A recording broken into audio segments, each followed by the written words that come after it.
ذكروا أن كل الأحلام تتحقق يا أصدقاء، وأن الأحلام التي لم تتحقق تنازل عنها أصحابها، تكاسلوا عن السعي لها وسقطوا من أول عثرة ولم يعاودوا الوقوف. وتذكروا أيضا أنكم لم تخلقوا عبثا، ما ولدتوا كي تموتوا سدى، لا خيب الله مساعيكم في مناكب الحياة ولا أضاع لكم جهدا ولا حلما، ذلك الحلم الذي تظنوه صعبا بعيدا مستحيلا، وتنسون أن للأعمال من يحققها، للمعجزات من يصنعها، وللدعوات من يجيبها ويجعلها حقا.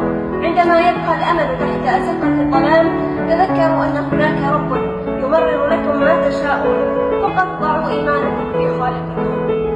فلكم حق التمني وهمة السعي وحسن الظن، ولله سر التوقيت وسر الإجابة وسر الدهشة.